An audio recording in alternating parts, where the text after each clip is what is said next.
Living on campus at CMU provides you with so many benefits and allows you to truly immerse yourself in your college experience.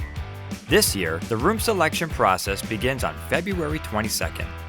Let's take a look at how it works and see which option is right for you.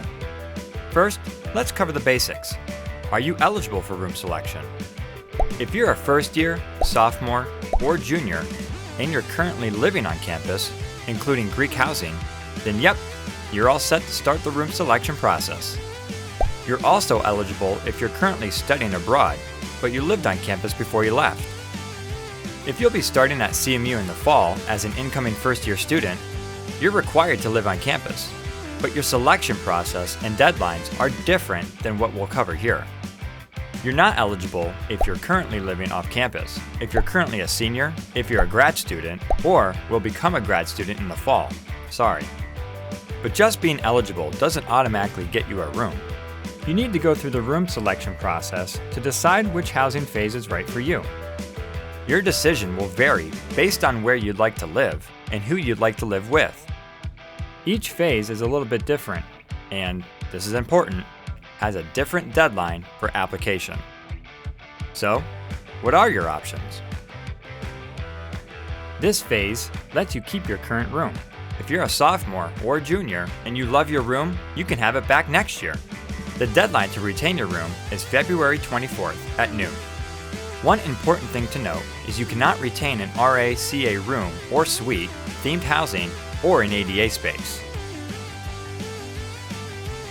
What happens if you want to stay in your room next year, but your roommate doesn't?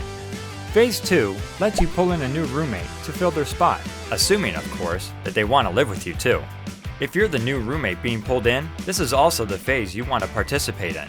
You must be eligible for room selection, regardless of whether you're pulling in a new roommate or you're the one being pulled in. If you're just pulling in one new roommate, then you can do that online via the housing portal.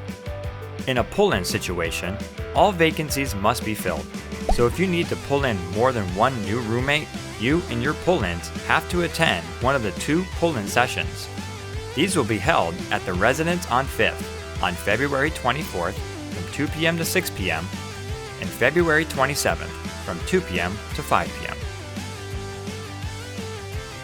The next phase is block housing. If you've got a group of friends and you all want to live close by each other, you can use this option to select a block of rooms that are grouped together.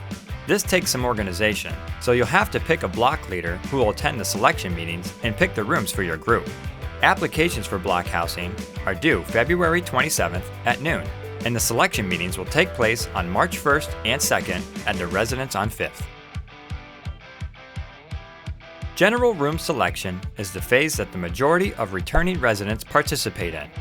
You'll get to select your own room from the spaces that remain after retention and block housing are complete. Make sure you have enough roommates to entirely fill the room.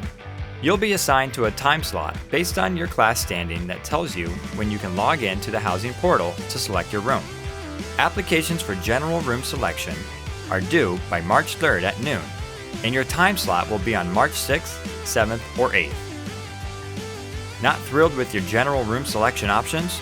You can opt for an open assignment, which guarantees you university housing and gives you a chance at spaces that become available during the open cancellation period.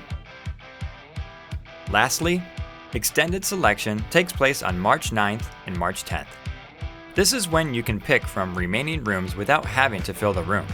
Roommates will be assigned to your room at a later date.